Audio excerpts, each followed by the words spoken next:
Привit, eu sou o Andrei Schoma e esse é mais um vídeo para Tsefolk TV. A gente demorou um pouco para publicar esse vídeo, mas vocês vão gostar bastante. A gente vai falar sobre o Natal ucraniano, então solta a colha daí.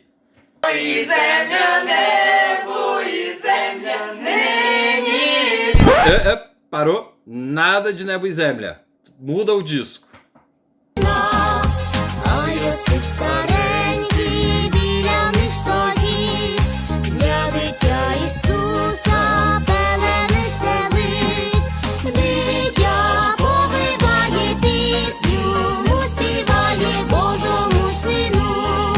Bom, gente, tá chegando aquela época do ano de tirar o livrinho de colha do armário junto com aquele velho LP de músicas natalinas ucranianas e começar a preparação para essa que é uma das festas mais importantes do calendário folclórico e religioso em toda a Ucrânia e no mundo da diáspora ucraniana.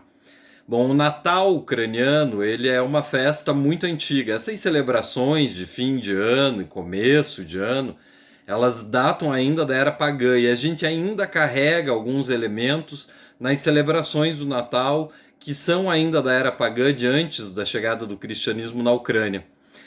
Com a chegada do cristianismo em 988, essas festividades de fim de ano, que estavam relacionadas especialmente ao renascimento do sol, foram associados aos festejos do Natal, do nascimento de Cristo. E a gente ainda guarda alguns elementos e, claro, muitos elementos também da realidade cristã que a gente passou a viver há mais de 1000 anos. Hoje eu vou falar para vocês de alguns exemplos, de alguns elementos e vou tentar ajudar vocês a montar um Natal bem ucraniano, ou pelo menos que lembre os velhos natais das nossas babas e dos nossos didos. Bom, o período que antecede o Natal na Ucrânia é chamado de Pelepilka. Ele é um pouquinho diferente do Advento, mas é coisa pouca. Para os ucranianos ele é quase uma quaresma. Então os ucranianos se abstêm, por exemplo, ou antigamente faziam isso, hoje em dia já não é tão comum, se abster de carne ao longo desse período que antecede o Natal. É por isso que na ceia de Natal ucraniana a gente não come carne, né? Não tem carne. A ceia de Natal, o único tipo de carne que a gente consome, que é permitido na ceia de Natal ucraniana. Eu vou falar especialmente daquelas tradições que a gente tem no Brasil, que vieram para cá pelos imigrantes, ainda que hoje em dia não sejam tão comuns, porque na Ucrânia a gente tem uma série de tradições relacionadas ao fim do ano, que aqui no Brasil já não chegaram com os imigrantes ou que foram se perdendo com os anos.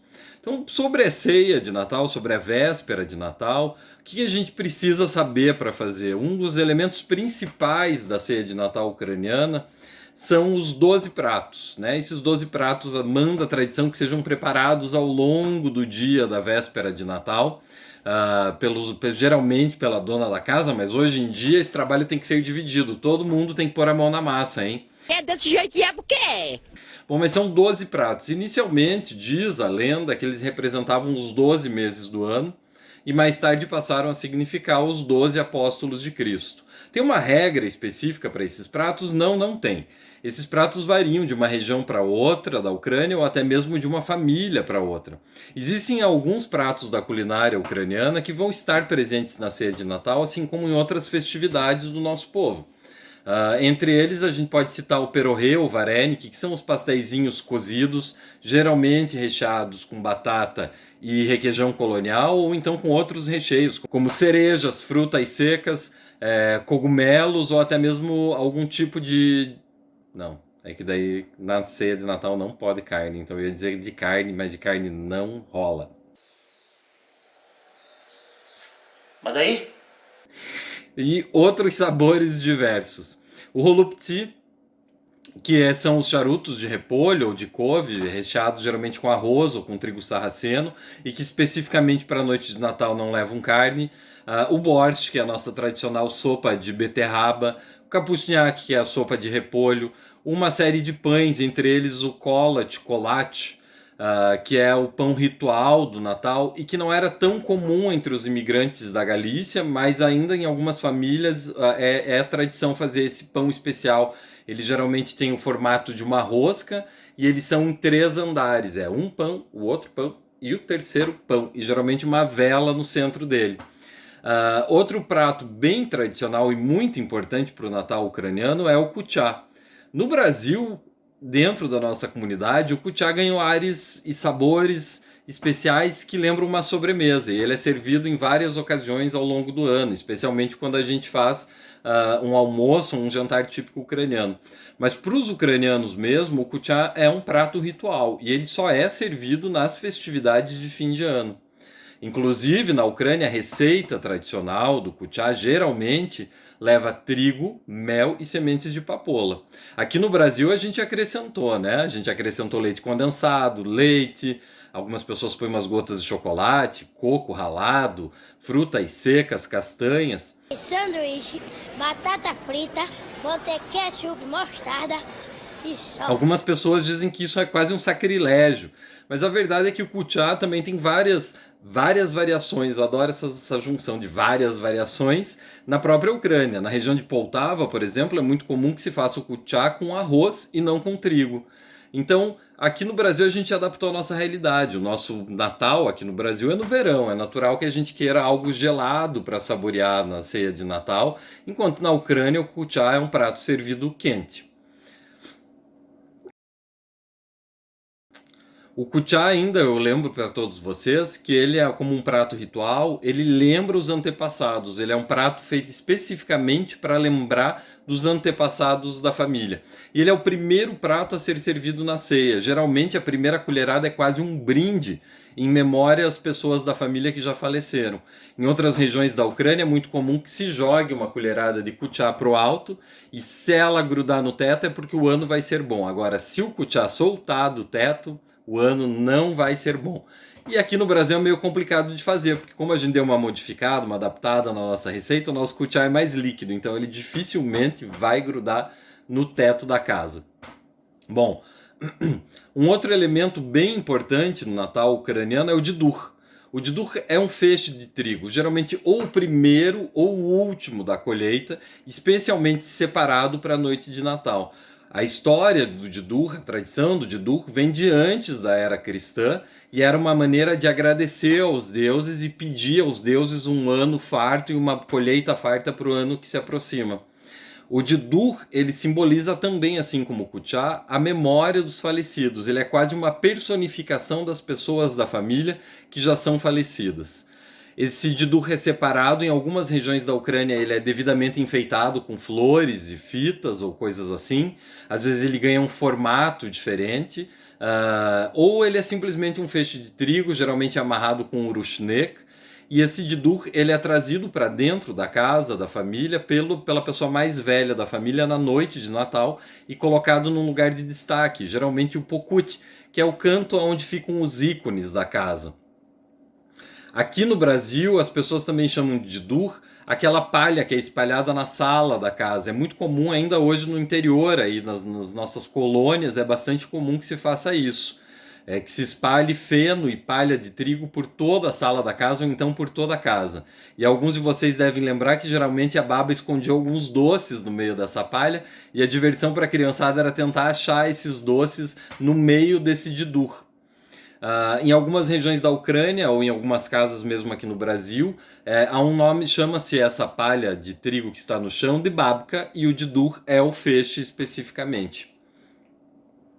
Há uma outra tradição que manda que se coloquem os instrumentos de trabalho debaixo da mesa da ceia de Natal. Isso está relacionado justamente à ideia de que os ucranianos sempre foram Isso está relacionado ao fato de que o povo ucraniano sempre esteve ligado à agricultura. Então era comum que se colocasse enxada, o serpo, que é o instrumento utilizado para a colheita do trigo, ou a própria foice, ou então o serrote, essas ferramentas de utilização no dia a dia, elas iam embaixo da mesa da ceia justamente para que o ano que viesse, a próxima colheita e todo o trabalho do ano seguinte fosse abençoado.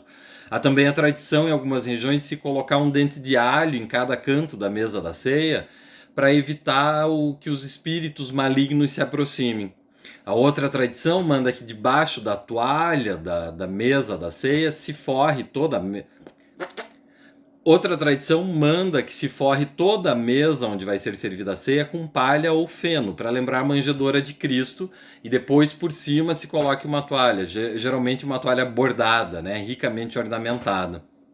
E depois você coloca os 12 pratos para servir. No início da ceia, a pessoa mais velha da família vai até a soleira da porta e convida as desgraças para tomarem parte da ceia, como por exemplo as tempestades, o granizo, a chuva muito forte, ou então a geada muito forte, a neve fora de época, na Ucrânia especificamente, não aqui no Brasil, para tomarem parte dos festejos. Como eles não se manifestam, o dono da casa diz então que se não vieram quando foram convidadas, que não venham quando não convidadas. Em seguida, em algumas famílias, há a tradição de se distribuir um pedacinho do pão que está sendo servido com mel para cada uma das pessoas, desejando que o ano que está se aproximando seja doce e farto. Que mais, Andrei? Como eu já falei, o primeiro prato a ser servido é o kuchá e depois os demais não há qualquer regra. As pessoas podem se alimentar à vontade desses pratos tradicionais e deliciosos.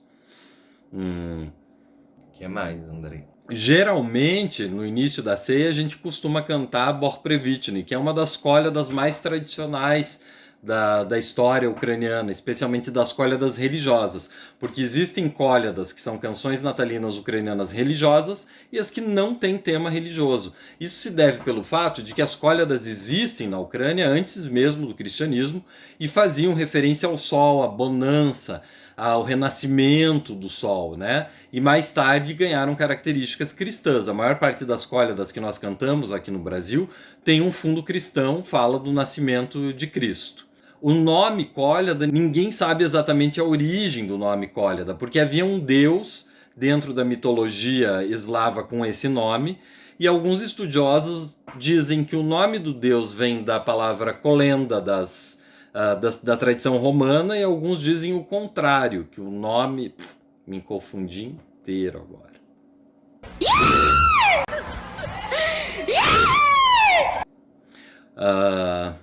Vamos de novo, volta lá da parte do nome da cólida.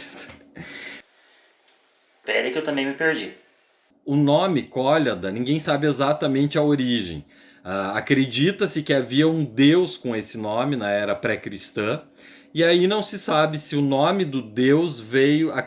Alguns estudiosos acreditam que o nome do deus e das celebrações... Pô, tá dificílimo hoje. A palavra... ninguém...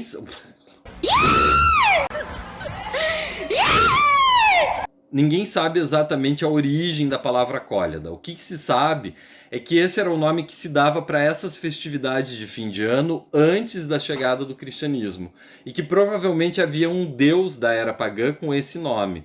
E ainda acredita-se que isso seja fruto das celebrações da era romana, ainda que tinha um nome muito semelhante. O fato é que não há Natal ucraniano sem as cólidas. Então, quando termina o jantar, geralmente a família continua cantando essas canções. É importante dizer que, terminado o jantar, não se tiram os pratos da mesa, né? Todos aqueles 12 pratos, eles permanecem na mesa, geralmente com uma vela acesa, porque os ucranianos acreditam que dessa maneira os espíritos ancestrais podem vir tomar parte também da festa, da celebração do Natal. Terminado o jantar, geralmente as pessoas vão para a missa, né? Vão à igreja, onde tem uma celebração especial em que o povo canta Znamebor, que é uma canção muito bonita, uma oração muito bonita, que quer dizer Deus conosco, saibam todos os povos de que Deus está conosco.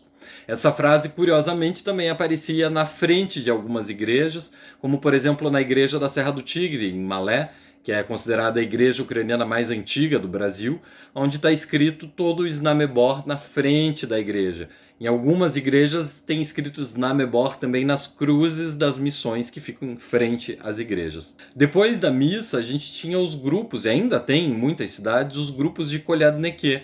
São pessoas que se dirigem umas às casas das outras para cantar essas canções de Natal ucraniana, justamente falando da boa nova do nascimento de Cristo. Além dos Kolyadniki, a gente tem também a tradição do Vertep ou da Chopka. Essa tradição foi muito comum no Brasil e ainda existe em algumas regiões, como por exemplo na cidade de Malé.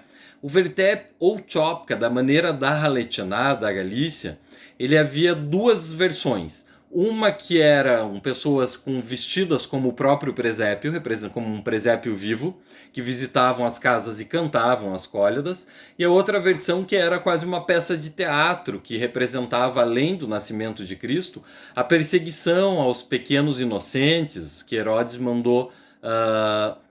Foi Herodes? Agora me bateu uma dúvida. Foi Herodes, foi Herodes. Eu vou voltar porque eu não tenho certeza dessa informação. Foi Herodes. Aqui, ó. Mas eu acho que foi Herodes. Foi Herodes. Herodes, o Andrei tá certo, foi Herodes, ó. Foi Herodes. Foi Herodes, porque Pilatos que lavou as mãos, tá certo. É Herodes. Eu sabia que era Herodes. Que Herodes mandou matar na esperança de matar também o Messias. No Vertep também há outros personagens, como por exemplo o demônio que tenta entrar na casa e que é impedido pelo anjo que está acompanhando o Vertep. Tem também a morte, que entra na casa e fica em silêncio, porque ela sabe que Cristo veio ao mundo justamente para vencê-la. Bom, o Natal ucraniano se estende ainda a 3 dias de celebração. Nós celebramos dia 25, 26 e 27 de dezembro. E há também uma explicação que cabe aqui acerca da data de Natal.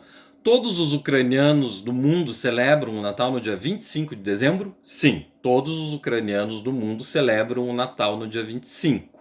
Mas como assim? Na Ucrânia não se celebra em janeiro? Sim, mas a explicação disso tudo é a seguinte: o calendário que a igreja na Ucrânia segue é o calendário juliano, e este calendário tem 13 dias de atraso em relação ao nosso calendário, ao calendário civil.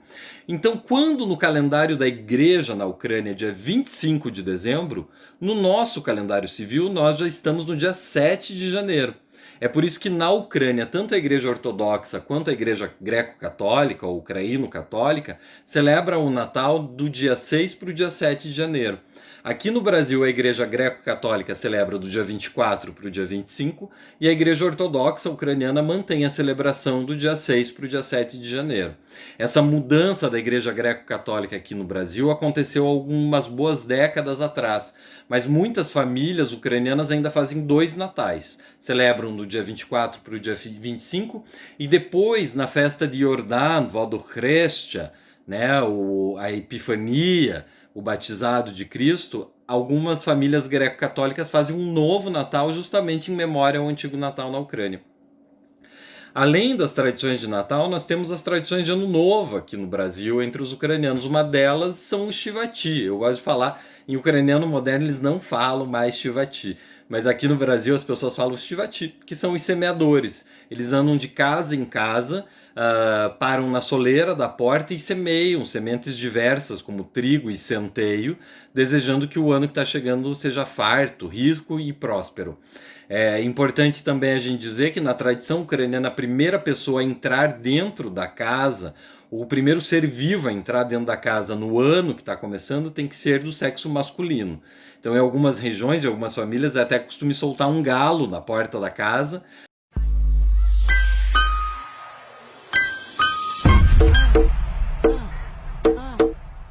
para que seja, de fato, um animal do sexo masculino que entre em casa. Tanto que, por conta disso, em algumas famílias não aceitam que os semeadores sejam meninas, só meninos. Mas isso tem mudado ao longo do tempo e a gente já vê várias semeadoras também, o que é bem importante. A celebração de Natal ucraniana ainda se estende justamente pela festa da Epifania, ou do batizado de Cristo, Vodokhreshtia, Yordan, que é o dia da bênção da água, né? Durante essa celebração, nesses dias, entre o Ano Novo e a festa da Epifania, havia as tradicionais Chedrilkas, Chedrilquê, que são canções que fazem referência justamente ao Ano Novo e que aqui no Brasil especificamente eram cantadas apenas por mulheres e que justamente pela tradição de que tem que ser um homem a entrar dentro da casa no Ano Novo, elas não entravam nas casas, elas geralmente cantavam essas canções das janelas, elas se paravam nas janelas da casa e cantavam as tradicionais Chedrilkas, Chedrilquê. Bom, gente, é mais ou menos isso, eu espero que vocês tenham gostado. E se vocês tiverem qualquer dúvida sobre o Natal ucraniano ou quiserem saber qualquer curiosidade, deixe a sua mensagem aí. Não esqueçam de curtir a nossa página no Facebook, no Instagram e seguir o nosso canal aqui no YouTube. Esse é o último vídeo da nossa temporada de 2020. Eu espero que vocês estejam gostando bastante dos vídeos da Tsefolk TV. A gente vai entrar algumas semanas aí de férias, mas em 2021 a gente volta com tudo. Obrigado por vocês estarem acompanhando o nosso trabalho. Um Feliz Natal e um 2021 muito melhor do que um 2020. Szczęśliwy i weseli wam świat. Chrystus rождається!